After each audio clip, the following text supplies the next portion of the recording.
నోట్లో వెన్నలా కరిగిపోయే కమ్మని పొంగలి కుక్కర్లో చేసేద్దాం రండి. పూజలు వ్రతాలు ఉన్నా అప్పటికప్పుడు చేసేయచ్చు. చూడండి,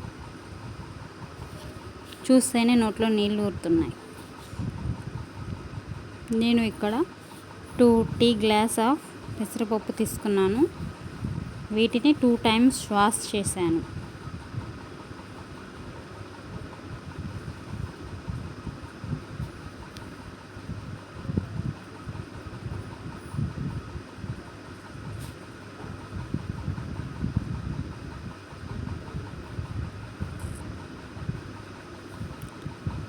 పావు కేజీ బియ్యం తీసుకున్నాను. 5 గంటల క్రితం నానబెట్టాను. 3 టైమ్స్ కడిగి. చూడండి, బాగా నానాయి బియ్యం. రైస్ కుక్కర్లో పెట్టాను పెసరపప్పుని.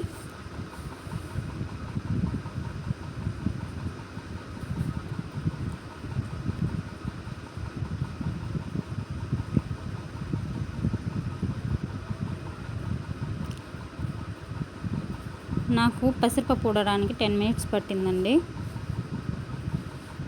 ఆ తర్వాత మనం ముందుగా నానబెట్టిన బియ్యాన్ని పెసరపప్పులో వేయాలి. అందులో కొన్ని వాటర్ యాడ్ చేయాలి. 2 ఆనియన్స్ తీసుకొని కడిగి చిన్న చిన్న ముక్కలుగా కోయాలి. నిలువుగా కోసుకోకూడదు. మనం పోపుకి ప్రిపేర్ చేసుకుందాం. 2 టీ స్పూన్ల జీలకర్ర, 1 స్పూన్ ఆవాలు, 2 స్పూన్ల పచ్చిశనగపప్పు, 25 మిరియాలు తీసుకున్నాను.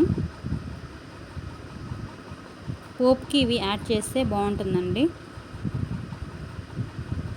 ఇక్కడ అన్నం బాగా ఉడికింది. చూడండి,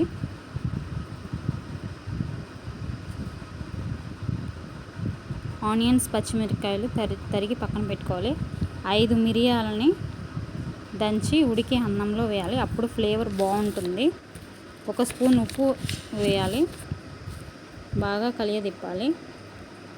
అప్పుడే స్మూత్గా అవుతుంది. గ్యాస్ వెలిగించి కడాయి పెట్టి 3 టేబుల్ స్పూన్ల ఆయిల్ వేసి అది కాగిన తర్వాత మిరియాలు వేయాలి. ఆ తర్వాత పోపు గింజలు వేయాలి. అవి కూడా వేగిన తర్వాత ఆనియన్స్ వేసి వేగనివ్వాలి. గోల్డెన్ బ్రౌన్ కలర్ రావాలి. పొంగలిలో పోపు వేసి బాగా కలపాలి.